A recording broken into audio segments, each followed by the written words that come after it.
mari kita mengawali kegiatan belajar kita dengan berdoa. Saya minta satu orang angkat doa. Silakan.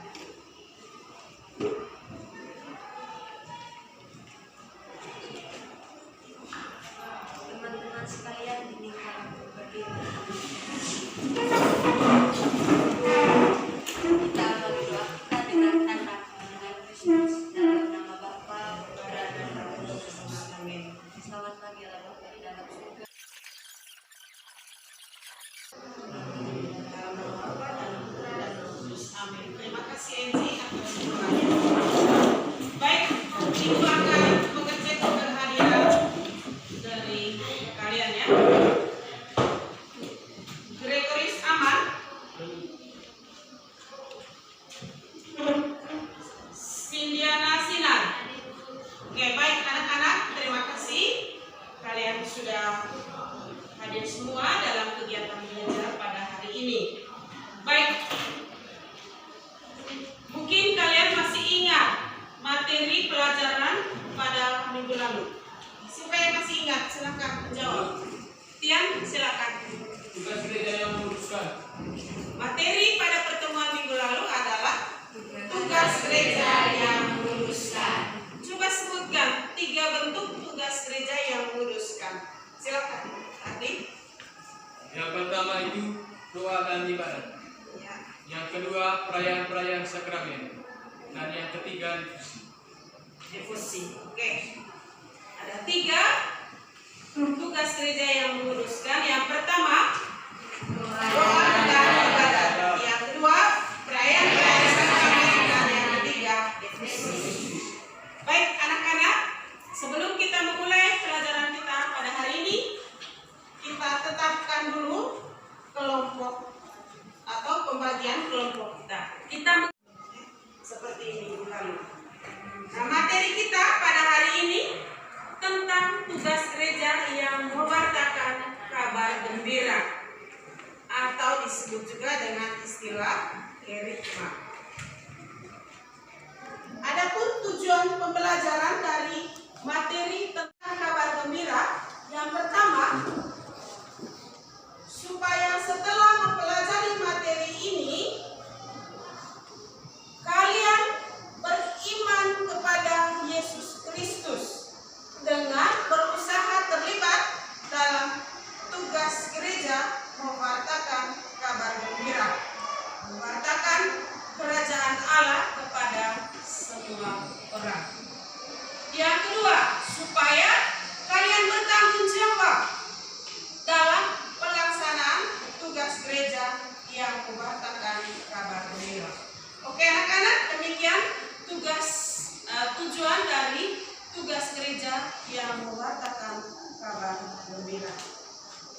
Baik, sekarang di dalam kelompok kalian membaca dan menyimak kutipan kitab suci dari Injil Matius.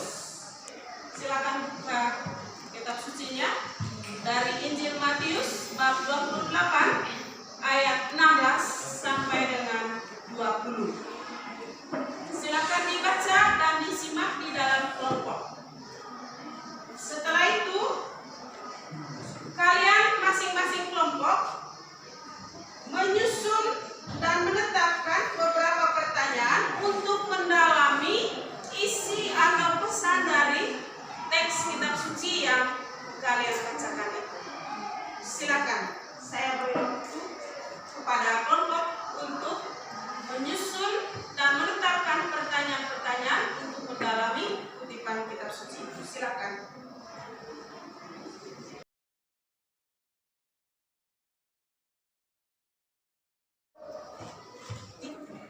Baik, kami akan menetapkan ada 3 pertanyaan.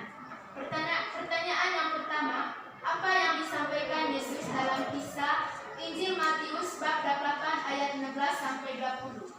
Pertanyaan yang kedua, apa pewartaan Injil itu?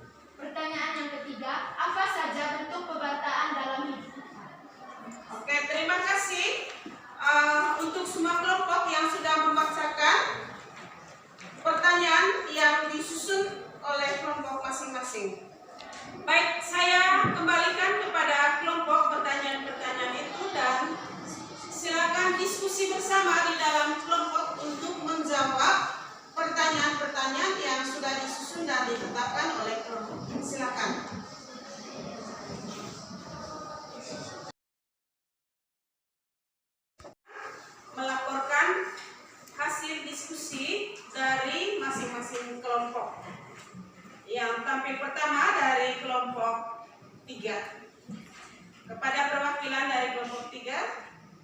akan membacakan atau melaporkan hasil diskusinya. Terima kasih atas waktu dan kesempatan yang diberikan kepada saya. Saya mewakili kelompok 3 ingin melaporkan hasil diskusi dari kelompok kami. Di sini pertanyaan pertama tadi, apa dasarnya kita menjadi pewarta Injil menurut Lumen Gentium artikel 17? Jawabannya, dasar kita menjadi pewarta Injil menurut Lumen Gentium artikel 17 adalah perintah Yesus kepada Rasul untuk memberitakan Injil. Pertanyaan kedua, apa maksud pertanyaan Rasul Paulus? Celakalah aku jika aku tidak memberitakan Injil. Maksud pernyataan Rasul Paulus, celakalah aku jika aku tidak memberitakan Injil, adalah memberitakan Injil merupakan panggilan dan amanat Tuhan Yesus kepada para pengikutnya. Pertanyaan ketiga, sebagai anggota gereja, apa yang dapat kalian lakukan sebagai pewarta Injil Yesus Kristus? Hal yang dapat dilakukan sebagai pewarta Injil Yesus Kristus diantaranya bersikap dan bertindak sesuai dengan ajaran kitab suci. Misalnya saling mengasihi, berbagi, saling memaafkan, bekerja sama, dan lain sebagainya. Demikian hasil diskusi dari kelompok kami. Sekian dan terima kasih. Oke,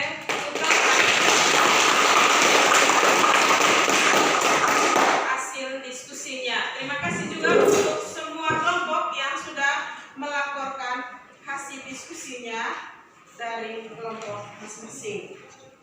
Baik, sekarang di dalam kelompok kalian menyimpulkan kegiatan belajar kita pada hari ini tentang tugas gereja yang mewartakan. Itu yang pertama. Yang kedua, di dalam kelompok kalian menyusun refleksi tentang upaya kalian terlibat dalam tugas mewartakan kabar gembira. Silakan di dalam kelompok menyimpulkan kegiatan pembelajaran hari ini dan menyusun refleksi.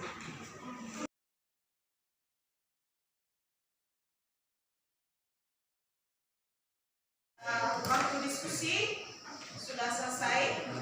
Sekarang masing-masing kelompok membacakan kesimpulannya tentang kegiatan belajar hari ini dan berbagi kepada teman-teman berkaitan dengan keterlibatan kalian dalam tugas gereja untuk mewartakan kabar gembira.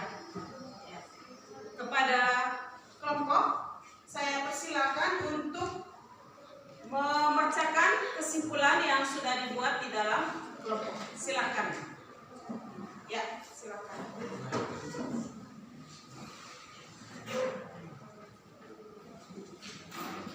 Baik, dari kelompok kami ingin menyimpulkan tentang tugas gereja yang mewartakan kabar gembira.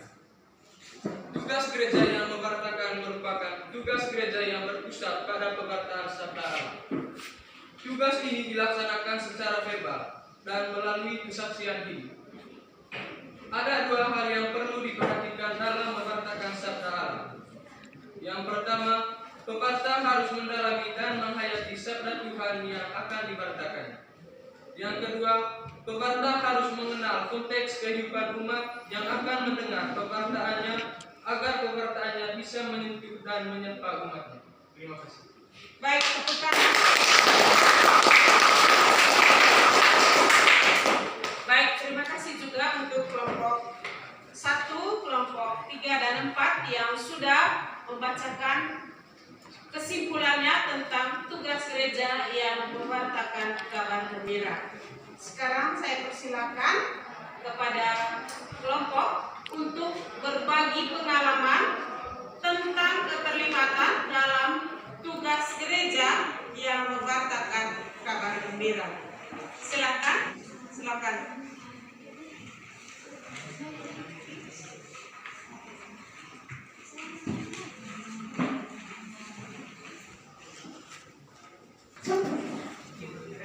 Nantikan semuanya. Saya akan membacakan deskripsi yang sudah kami buat.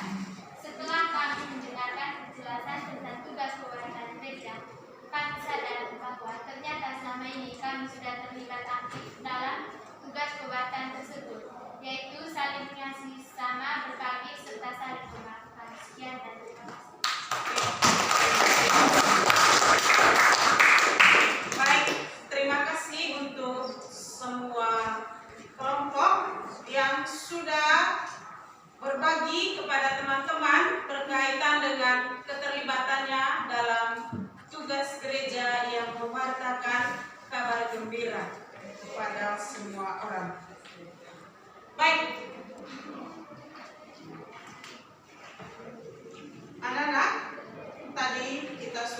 melewati proses-proses dalam kegiatan pembelajaran ini.